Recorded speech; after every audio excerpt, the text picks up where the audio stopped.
இந்த நாட்டுக்கு மலையக மக்கள் 200 வருடங்களாகின்றன அவர்கள் இலங்கைக்கு வந்து. அவர்களுக்கு இன்றும் அடிப்படை வசதிகள் குறிப்பிடத்தக்க இதுவரை கிடைக்கவில்லை. அவர்கள் இன்றும் அந்த கம்பெனிகளுக்கு உரித்தான லைன் அறைகளில் இருக்கின்றார்கள். லைன் அறைகள் என்பது உண்மையிலேயே ஒரு செல்வந்தர்கள் வீடுகள் உள்ள அந்த செல்லப்பிராணிகளுக்குள்ள அறைகளை விட சிறிதவை. சில வீடுகளில் மலச்சலக்கூடம் இல்லை, சுத்தமான குடிநீர் இல்லை. இவ்வாறான ஒரு சமூகத்துக்கு அவர்கள் வீதியில் இறங்க இடம் அளிக்காது. உண்மையிலே அவர்கள் வீதியில் இறங்கி போராடித்தான் கண்ணீர் புகைக்கு மத்தியில் தான் அவர்கள் சம்பளத்தை அதிகரித்துக் கொண்டார்கள். ஒரு தோட்ட தொழிலாளி எனக்கு கூறினார், நாம் கனவில் கூட நினைக்கவில்லை இவ்வாறு சம்பளம் அதிகரிக்கும் என்று. அவர் கண்ணீருடன் தான் அதனை எனக்கு கூறினார். நாம் கொள்கை பிறனில் இருந்தது 350 ரூபாயால் அதிகரிப்பது என்றுதான் எமது கொள்கை பிறனில் இருந்தது. ஆனால் இப்போது நாம் 400 ரூபாயால் அதிகரித்திருக்கின்றோம். கம்பெனிகள் 200 ரூபாய் வழங்குகின்றன, நாம் 200 ரூபாய் வழங்குகின்றோம். அதற்கமைய 1750 ரூபாய் வழங்குகின்றோம்.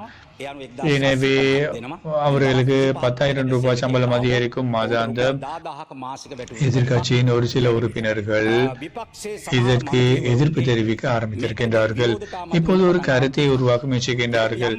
நாம் விரும்புகின்றோம், ஆனால் இதனை செய்ய முடியாது கூறுகின்றார். நேற்றும் நானும் ஊடகத்தில் பார்த்தேன், அரசாங்கத்தின் நிதியை எவ்வாறு கம்பெனிகளில் கொடுக்க முடியும்? அவ்வாறுதான் கேட்கின்றார்கள். இது தவறானது, இதுக்கு சட்டம் இல்லை, அதனை கொடுக்க முடியாது என்று கூறுகின்றார்கள். இவ்வாறான ஒரு கருத்தை உருவாக்கி ஒரு சில குழுக்கள் ஒரு பிரஜைகளை பயன்படுத்தி இவர்கள் நீதிமன்றம் செல்ல முற்படுகின்றார்கள்.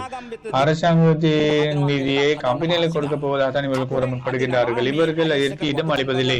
அப்பாவி தொழிலாளிகளுக்கு, தோட்ட தொழிலாளிகளுக்கு வழங்கும் இந்த 200 ரூபாவை தடுக்க முயற்சிப்பதை தான் நாம் அவதானிக்கின்றோம்.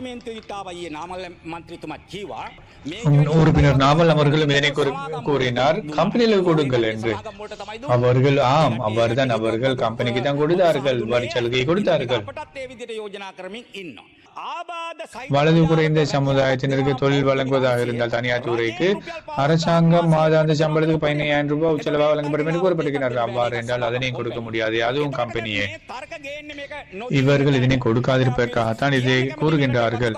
தோட்ட தொழிலாளர்கள் இதனால் சஞ்சலம் அடைய தேவையில்லை, பயப்பட தேவையில்லை. ஜனவரி மாதம் முதல் இந்த சம்பள அதிகரிப்பை உங்களுக்கு நாம் பெற்றுக் கொடுப்போம்.